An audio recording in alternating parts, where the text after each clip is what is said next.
Selamat malam Bapak Ibu serta saudara-saudara sekalian. Selamat berjumpa kembali dalam acara Kiwi Jawab pada malam ini. Pada malam ini kita akan melanjutkan eksposisi kitab Pengkhotbah bagian yang keenam, dan secara khusus hari ini kita akan berbicara mengenai sebuah topik mengejar kekayaan untuk mencapai kepuasan hidup. Itu adalah sebuah kesia-siaan. Nah, sebelum kita membahas bagian ini, saya ingin mengatakan kepada Anda, ketika pengkhotbah membahas tentang kekayaan, seperti yang terdapat di dalam bagian ini, kita perlu menyadari bahwa di dalam hal ini, pengkhotbah tidak mengatakan bahwa hidup miskin adalah sesuatu yang ideal. Atau dengan kata lain, pengkhotbah itu menolak kekayaan. Pengkhotbah sama sekali tidak menolak kekayaan. Memang pengkhotbah mengatakan bahwa kekayaan itu sia-sia.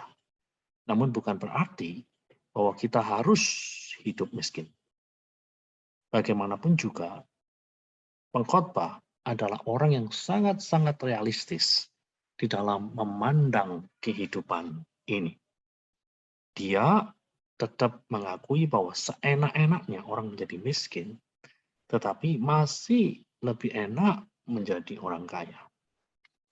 Namun, kita tidak boleh menganggap bahwa kekayaan itu adalah kunci atau tujuan dari segala sesuatu. Seolah-olah dengan kekayaan yang kita miliki, kita tidak lagi mempunyai masalah dan pasti menjadi orang yang sangat-sangat berbahagia. Lalu kemudian kita menumpahkan seluruh tenaga kita, seluruh waktu kita, seluruh pikiran kita untuk mengejar kekayaan itu. Dan inilah yang dikatakan oleh pengkhotbah sebagai sesuatu yang keliru. Tapi sekali lagi, pengkhotbah tidak anti kekayaan atau pengkhotbah tidak anti orang kaya. Pengkhotbah hanya mau memperingatkan orang yang begitu mencintai kekayaan atau yang tidak pernah puas dengan kekayaan, orang yang mengarahkan seluruh hidupnya hanya demi kekayaan, bahkan sampai mengorbankan segala-galanya demi kekayaan itu sendiri, bagi pengkhotbah orang-orang semacam ini adalah orang-orang yang bodoh.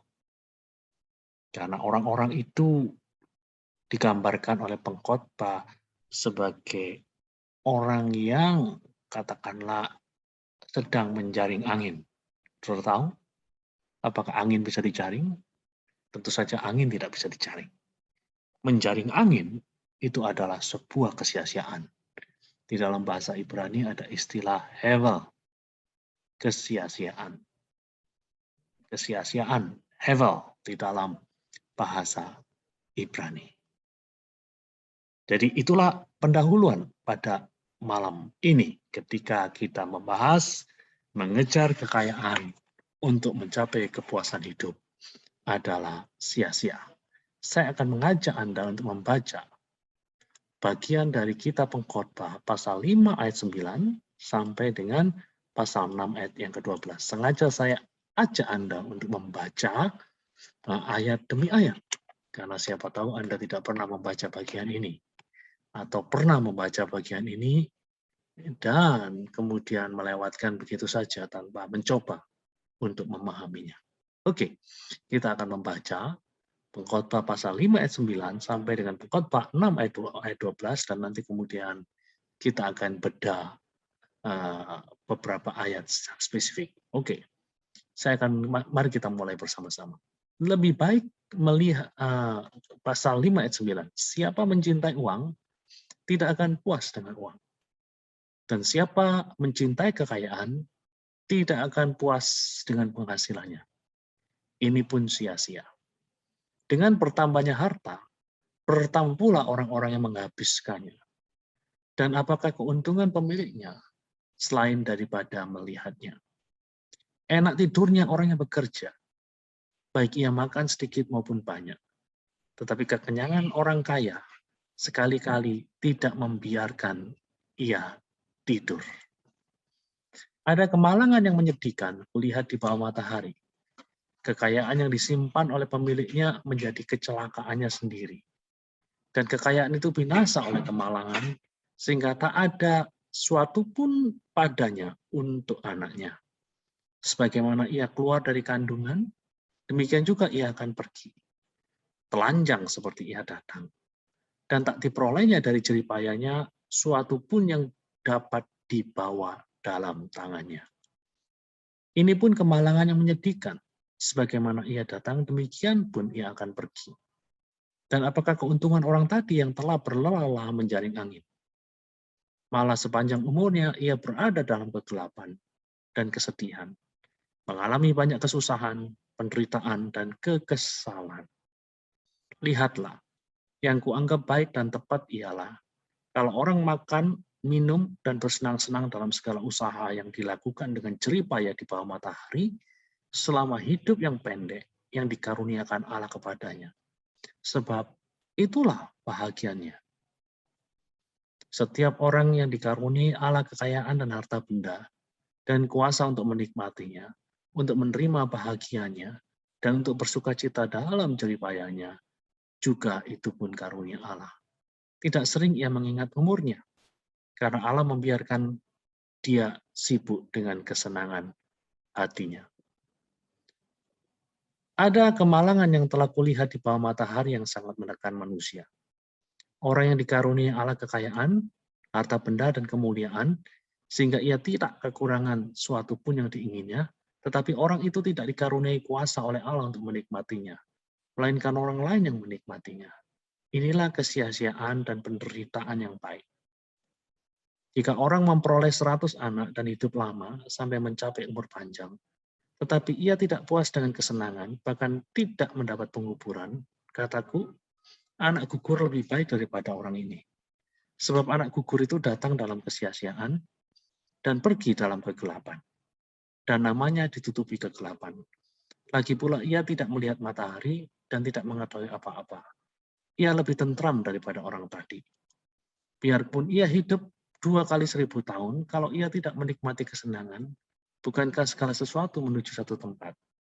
Segala jeripaya manusia adalah untuk mulutnya, namun keinginannya tidak terpuaskan. Karena apakah kelebihan orang yang berhikmat daripada orang yang bodoh? Apakah kelebihan orang miskin yang tahu berperilaku di hadapan orang? Lebih baik melihat saja daripada menuruti nafsu. Ini pun kesia-siaan dan usaha menjaring angin. Apapun yang ada, sudah lama disebut namanya, dan sudah diketahui siapa manusia, yaitu bahwa ia tidak dapat mengadakan perkara dengan yang lebih kuat daripadanya. Karena makin banyak kata-kata, makin banyak kesia-siaan. Apakah faedahnya untuk manusia? Karena siapakah yang mengetahui apa yang baik bagi manusia sepanjang waktu yang pendek dari hidupnya yang sia-sia, yang ditempuhnya seperti bayangan?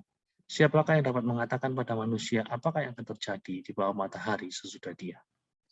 Nah, saudara-saudara sekalian, kita telah membaca bagian yang cukup panjang. Bagian yang secara spesifik membahas mengenai mengejar kekayaan untuk mencapai kepuasan hidup adalah suatu kesia-siaan. Lalu pertanyaannya adalah, mengapa? Mengapa? Mengejar kekayaan demi mencapai kepuasan hidup adalah kesia-siaan. Dan pengkhotbah mengatakan, dari ayat-ayat yang tadi sudah kita baca, paling tidak ada 6 alasan mengapa mengejar kekayaan demi kepuasan hidup adalah kesia-siaan. Alasan yang pertama adalah Anda tidak akan pernah puas. Jadi kalau Anda mengejar kekayaan demi mencapai kepuasan hidup, itu adalah kesia-siaan. Mengapa? Ya jawaban yang pertama adalah Anda tidak akan pernah merasa puas. Pengkhotbah 5 ayat 9 mengatakan siapa mencintai uang tidak akan puas dengan uang. Dan siapa mencintai kekayaan tidak akan puas dengan penghasilannya. Ini pun sia-sia. Pernahkah Anda melihat seorang yang berhasil di dalam satu tahap hidupnya merengkuh sebuah kekayaan, merengkuh uang yang banyak, dan kemudian dia berhenti? Tidak. Kita melihat bahwa orang-orang yang kaya saat ini, katakanlah orang yang paling kaya di dunia saat ini namanya Elon Musk. Apakah dengan menjadi orang terkaya di dunia, Elon Musk kemudian berhenti untuk mencari uang? Berhenti untuk mendapatkan keuntungan? Tidak. Sampai hari ini pun dia terus bekerja keras untuk menambah pundi-pundi hartanya yang sudah demikian melimpah. Jadi yang namanya manusia, itu saudara-saudara sekalian, tidak akan pernah puas. Dan itu mungkin menjadi pengalaman Anda sendiri. Anda hari ini katakanlah punya uang sekian juta rupiah di dalam tabungan Anda. Dan dulu Anda pernah berpikir kalau Anda mencapai titik itu, Anda akan puas. Namun kenyataannya kan tidak demikian. Ketika kita mencapai titik itu, titik yang dulu kita impikan, bukan berarti kemudian kita berhenti untuk mengejar, katakanlah, harta, kekayaan, duit. Jadi saudara-saudara sekalian, inilah problem yang dihadapi oleh manusia. Semenjak dia jatuh ke dalam dosa, manusia sulit untuk puas. Dan di pengkhotbah mengatakan mengejar kekayaan demi mencapai kepuasan hidup itu adalah suatu kesia-siaan. Karena kekayaan yang Anda dapat tidak akan pernah membuat Anda puas sama sekali. Justru itu akan membuat Anda akan terus terangsang untuk mencari lebih, mencari lebih, mencari lebih. Itu ibarat orang yang kehausan dan kemudian minum air laut. Air laut tidak memadamkan rasa hausnya, namun justru akan membuat dia jauh lebih haus. Itu alasan yang pertama. Alasan yang kedua adalah Anda akan menarik orang-orang yang akan menyedot kekayaan Anda. Nah, ini alasan yang kedua. Anda akan menarik orang-orang yang akan menyedot kekayaan Anda. Khotbah 5 ayat 10 mengatakan dengan bertambahnya harta, bertambah pula orang-orang yang menghabiskannya. Dan apakah keuntungan pemiliknya selain daripada yang melihatnya? Adalah suatu hal yang wajar apabila orang yang punya duit banyak itu dikelilingi oleh orang-orang yang mencoba untuk memanfaatkan dia, mencoba untuk mendapatkan keuntungan dari dia.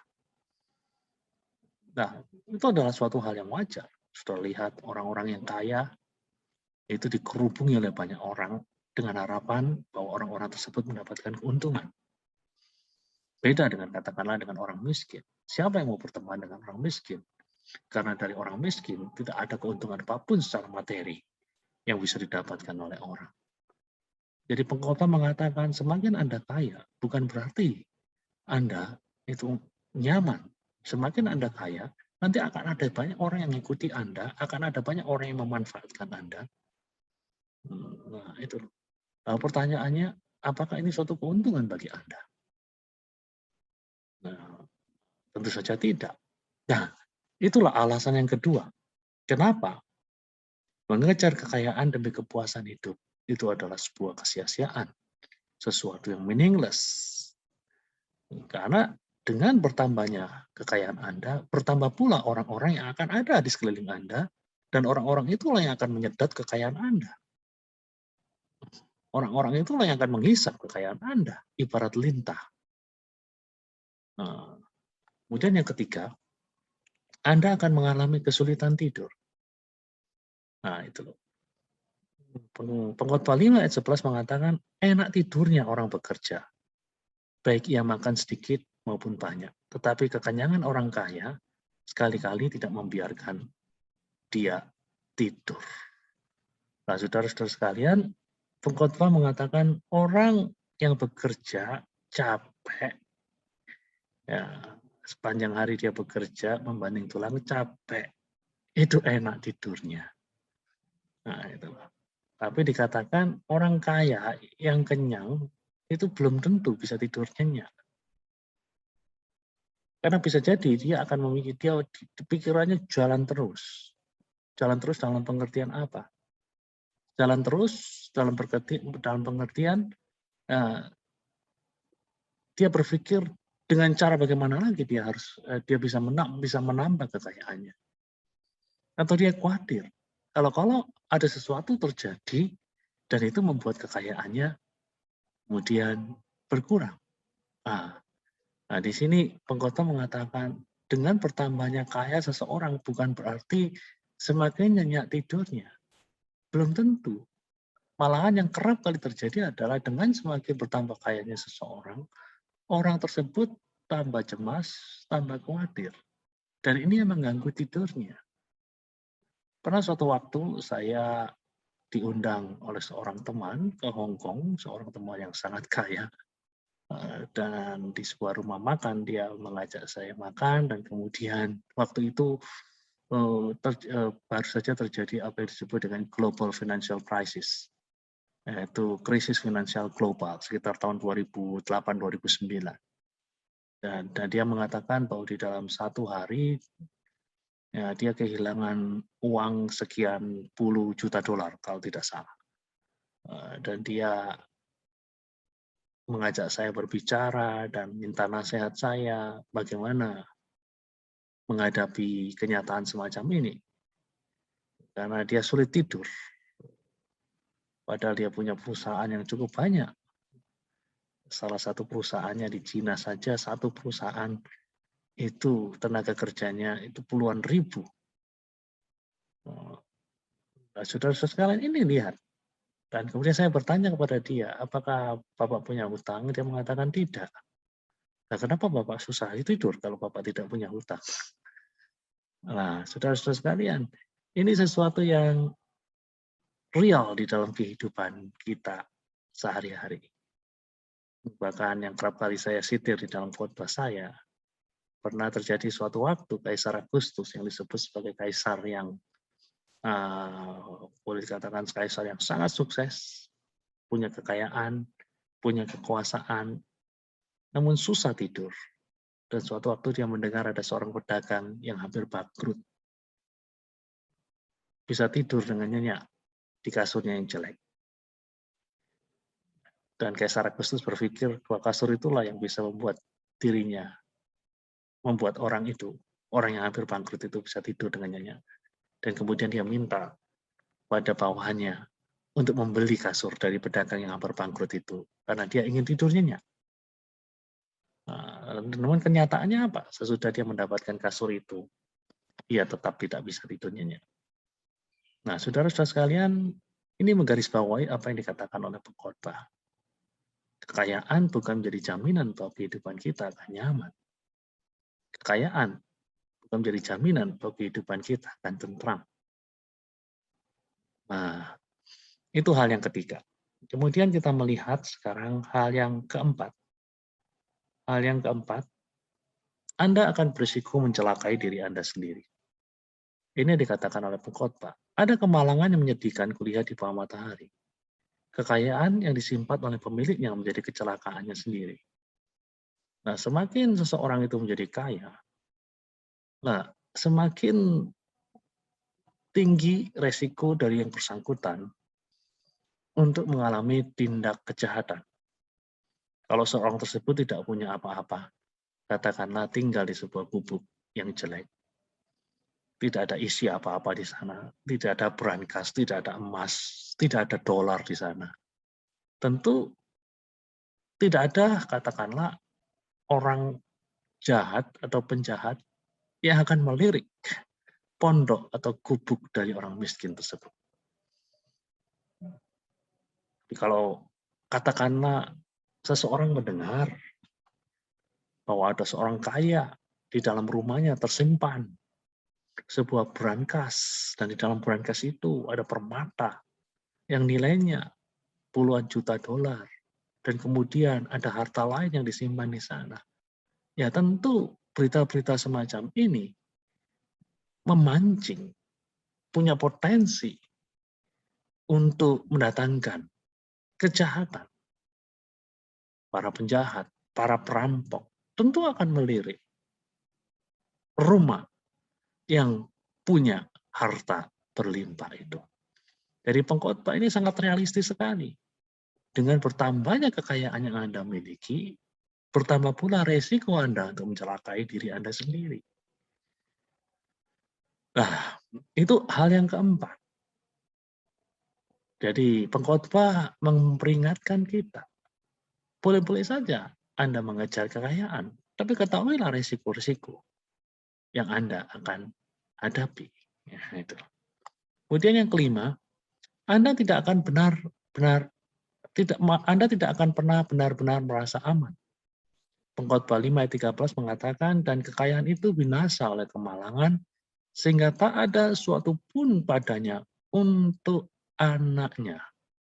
Katakanlah Anda sukses di dalam membangun sebuah kerajaan bisnis. Harta Anda berlimpah. Jangan pernah berpikir bahwa Anda benar-benar berada dalam posisi yang secure, berada dalam posisi yang aman dengan berlimpahnya harta itu. Sesuatu bisa terjadi yang pada akhirnya akan membuat Anda kehilangan harta, benda yang berlimpah itu. Dalam beberapa hari ini, kita mendengar sebuah perusahaan raksasa di Cina yang namanya Evergrande itu kolaps.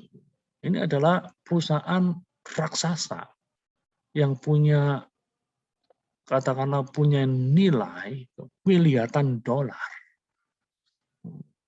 Dan orang katakanlah 1-2 tahun yang lalu tidak pernah berpikir bahwa perusahaan yang demikian gagah, yang demikian kuat di Cina itu akan kolaps. Namun kenyataannya, di dalam beberapa hari terakhir, berita-berita bisnis banyak membahas mengenai, dalam tanda kutip, resiko kolaps dari Evergrande ini yang semakin besar. Kalau pemerintah Cina tidak nalangi, wah itu akan berbahaya. Nah, saudara-saudara sekalian, di sini kita melihat bahwa kekayaan yang dimiliki oleh seseorang itu tidak akan pernah benar-benar membuat seseorang itu merasa nyaman, seolah-olah bahwa hal itu tidak akan bisa ditaati. Tapi kenyataannya sesuatu bisa terjadi di dalam dunia ini. Dan seseorang yang punya harta berlimpah bisa saja kehilangan hartanya hanya dalam hitungan hari atau minggu. Nah, saudara-saudara sekalian, ini yang dikatakan oleh pengkhotbah. Sekali lagi, boleh-boleh saja Anda mengejar harta, boleh-boleh saja Anda mencapai sesuatu prestasi yang luar biasa di dalam mengejar harta, namun ketahuilah bahwa itu tidak akan pernah benar-benar membuat Anda merasa nyaman. Richmond tahun 98 di Indonesia menjadi bukti. Mereka-mereka yang menyebut diri konglomerat, kemudian pada akhirnya kehilangan perusahaan mereka satu persatu di dalam hitungan minggu. Nah, kemudian kita melihat alasan yang keenam. Alasan yang keenam, kenapa mengejar kekayaan mati-matian menjadikan kekayaan sebagai suatu tujuan utama di dalam kehidupan, sehingga kita rela mempertaruhkan segala-galanya, itu adalah sesuatu yang sia-sia. Alasan yang keenam adalah karena pada akhirnya Anda akan meninggalkan kekayaan yang Anda perjuangkan dengan susah payah. Pengkhotbah 5 ayat 14 dan ayat 15 mengatakan, sebagaimana ia keluar dari kandungan ibunya, demikian juga ia akan pergi. Telanjang seperti ketika ia datang, dan tak diperolehnya dari jerih payahnya suatu pun yang dapat dibawa dalam tangannya. Ini pun kemalangan yang menyedihkan. Sebagaimana ia datang, demikian pun ia akan pergi. Dan apakah keuntungan orang tadi yang telah berlalah-lalah menjaring angin? Nah, saudara-saudara sekalian, ini yang dikatakan oleh pengkhotbah kepada mereka-mereka yang mengejar kekayaan setengah mati. Kalaupun hartamu segunung, pada akhirnya ketika kamu mati, kamu tidak bawa apa-apa. Kalau pada akhirnya kamu bisa membawa emas segudang, pada waktu kamu mati, emas yang di segudang itu pun tidak kamu bawa. Karena sama seperti ketika kamu lahir, kamu tidak membawa apa-apa, demikian juga ketika kamu mati, kamu tidak membawa apa-apa. Itu yang dikatakan oleh pengkhotbah. Ini mengingatkan saya kan Steve Jobs. Steve Jobs yang dikenal sebagai seorang yang membesarkan Apple, seorang yang berada di bawah, seseorang yang pernah yang berada di belakang, katakanlah penemuan karya-karya gemilang seperti iPhone, iPad, iPod. Nah, Steve Jobs itu pada waktu mati dia punya kekayaan 10,2 miliar dolar. 10,2 miliar dolar. Banyak duit itu. Banyak, tinggal kalikan aja dengan 14.500-an lah. Ketika dia mati, hartanya segitu. 10,2 miliar dolar. Bukan 10,2 miliar rupiah. Dan kita tahu persis apa yang dia bawa ketika dia mati. Ketika dia dimasukkan ke peti mati, apa yang dia bawa? Dia tidak membawa apa-apa. Nah, di sini seseorang menulis kata-kata di dalam bahasa Inggris. Steve Jobs had a net worth of $10.2 billion when he died. We all know how much he took with him, not a penny. Jadi kita semua tahu berapa banyak yang dia bawa ketika dia mati. Sepeser pun tidak. Nah, saudara-saudara sekalian, nah inilah 6 alasan mengapa mengejar kekayaan dengan setengah mati sampai mengorbankan segala-galanya. Mengejar kekayaan demi kekayaan itu sendiri karena kita berpikir bahwa dengan memperoleh kekayaan itu kita akan menjadi bahagia, kata pengkhotbah, itu semua omong kosong. Kalau Anda mengejar kekayaan demi kekayaan itu sendiri untuk mencapai kebahagiaan hidup, itu adalah kesia-siaan. Evel Hewilliam. Dan itu yang dikatakan oleh pengkhotbah di dalam bagian yang sudah kita baca, dan ada 6 alasan yang telah kita pelajari bersama-sama. Dan sekarang pertanyaannya adalah antidot yang kita butuhkan. Antidot itu artinya apa? Jadi kalau kita sakit, kita butuh penawar. Kalau kita keracunan, kita butuh penawar. Nah, itulah yang disebut dengan antidot. Antidot adalah penawar. Penawar terhadap tindakan-tindakan yang berbuahkan kesia-siaan ini apa sih? Nah, pengkhotbah mengatakan antidot bagi usaha menjaring angin yang dilakukan oleh orang-orang yang mengejar kekayaan mati-matian di dalam hidupnya adalah mereka harus belajar untuk menerima anugerah Allah, untuk menikmati apa yang kita miliki. Nah, jadi kebahagiaan itu tidak diukur dengan seberapa banyak yang kita dapatkan. Kebahagiaan itu diukur dari seberapa bisa kita menikmati apa yang kita miliki. Kalau kita bisa menikmati apa yang kita miliki, kata pengkhotbah, itu adalah sebuah kebahagiaan. Dan pengkhotbah mengatakan, menikmati apa yang kita miliki, itu adalah sebuah anugerah Allah. Tidak setiap orang mendapatkannya. Tidak setiap orang sadar akan hal ini. Jadi kalau hari-hari ini Anda diberkati dengan kekayaan, dan Anda bisa menikmati apa yang Anda miliki, itu adalah sebuah anugerah. Hari ini kalau Anda tidak terlalu kaya, namun Anda bisa menikmati, itu adalah sebuah anugerah. Hari ini Anda mungkin tidak punya banyak, Anda hidup sederhana, tapi Anda bisa menikmati, itu adalah sebuah anugerah Allah. Dan inilah kebahagiaan hidup itu yang sesungguhnya. Kebahagiaan hidup tidak ditentukan dengan seberapa banyak yang kita miliki, tapi seberapa bisa kita menikmati apa yang kita miliki. Dan itu adalah anugerah Allah di dalam hidupmu. Di dalam Pengkhotbah 5 ayat 18 dikatakan, setiap orang yang dikaruniai Allah kekayaan dan harta benda dan kuasa untuk menikmatinya, untuk menerima bagiannya, dan untuk bersukacita dalam jeripayanya, juga itu pun karunia Allah. Jadi sekali lagi saudara-saudara sekalian, inilah sesuatu yang perlu kita doakan di dalam kehidupan kita. Karena hal menikmati apa yang kita miliki itu adalah sebuah anugerah. Sesuatu yang diberikan dengan cuma-cuma oleh Tuhan. Berdoalah. Setiap hari, berdoalah. Setiap saat, supaya Anda bisa menikmati apa yang hari ini Anda miliki.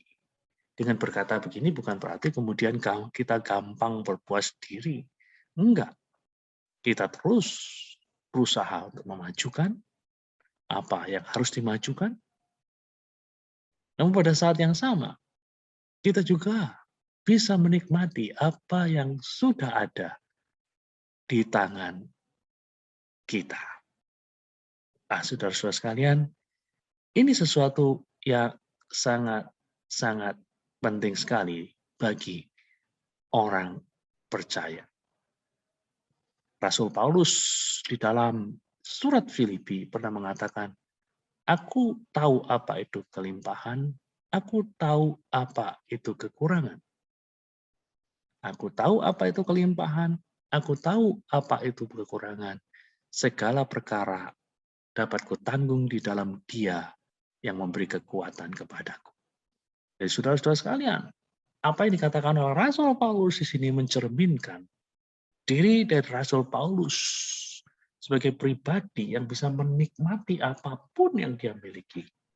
Ketika dia punya sedikit, dia menikmati yang sedikit itu. Ketika dia punya banyak, dia bisa menikmati apa yang sedang berlimpah di tangannya. Nah, saudara-saudara sekalian, bagi pengkhotbah, jikalau seseorang itu dikaruniai harta, tetapi tanpa karunia untuk menikmatinya, mereka ini adalah orang-orang yang malang, saudara-saudara sekalian. Ini yang dikatakan oleh pengkhotbah, dikaruniai harta, diberi kesempatan oleh Tuhan untuk memiliki harta, namun tidak diberi karunia untuk menikmatinya. Ini adalah suatu kemalangan. Lihat di dalam pengkhotbah 6 ayat 2 dikatakan, orang yang dikaruniai Allah kekayaan, harta benda dan kemuliaan, sehingga ia tak kekurangan suatu pun yang diingini, tetapi orang itu tidak dikaruniai kuasa Allah. Lihat ini. Tidak dikaruniai kuasa Allah untuk menikmatinya, melainkan orang lain yang menikmatinya. Ini adalah kesia-siaan dan penderitaan yang pahit. Nah, jadi sekali lagi saya ingin mengatakan, dikaruniai harta, tapi tanpa karunia untuk menikmatinya, itu adalah kemalangan, itu adalah kesia-siaan, itu adalah penderitaan yang pahit sekali di dalam kehidupan. Jadi Bapak Ibu serta saudara-saudara sekalian, sekali lagi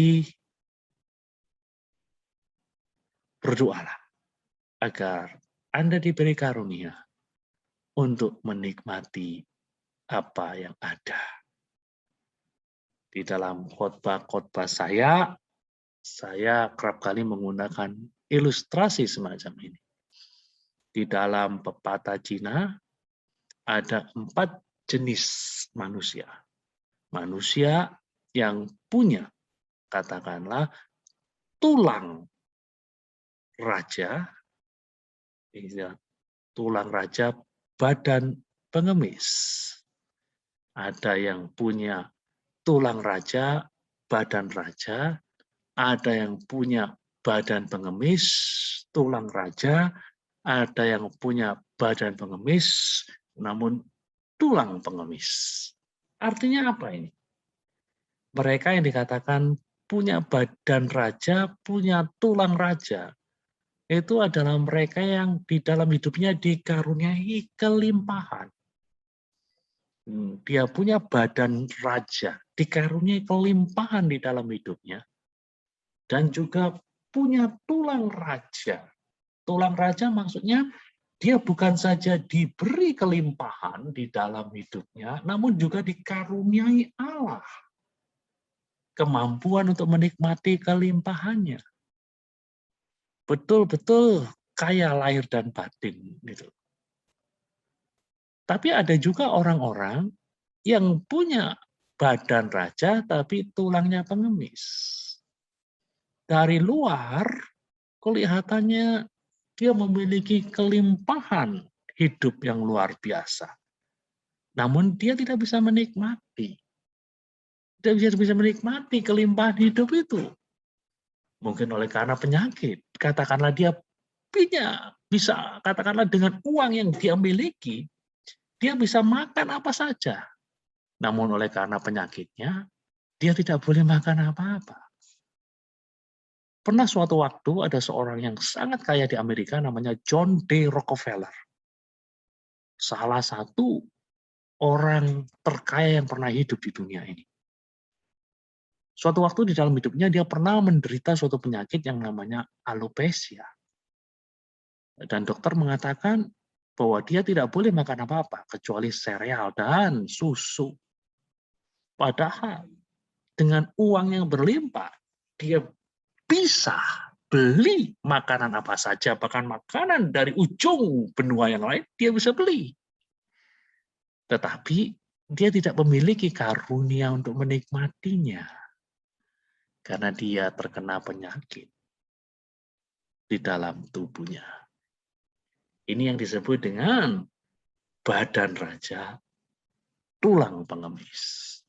Ada orang yang punya badan pengemis, tapi dia tulangnya tulang raja. Dari luar kelihatannya dia biasa-biasa saja, namun di dalam hidupnya, dia mengalami kelimpahan hidup yang luar biasa. Dia bisa menikmati kehidupannya. Sehingga kehidupannya mencerminkan kehidupan yang diberkati oleh Tuhan. Nah, ini adalah orang yang katakanlah badannya badan pengemis, tulangnya tulang raja. Nah, saudara-saudara sekalian, kita lihat di dunia ini ada orang-orang yang sederhana seperti Ibu Teresa. Tidak punya apa-apa, tetapi dia bahagia dengan apa yang dia miliki. Ini yang disebut dengan badannya badan pengemis, tulangnya tulang raja. Saudara-saudara sekalian, dan yang terakhir adalah orang yang badannya badan pengemis, tulangnya tulang pengemis. Nah, ini yang paling merana. Ya, secara kehidupan dia kekurangan dan dia tidak bisa menikmati kehidupan. Jadi betul-betul merana, kehidupannya betul-betul dikatakan terkutuk. Nah, saudara-saudara sekalian, tentu kita tidak ingin mengalami kehidupan yang seperti ini. Kita tidak ingin menjadi manusia dengan tulang pengemis, badan pengemis, atau badan raja dengan tulang pengemis. Minimal lah.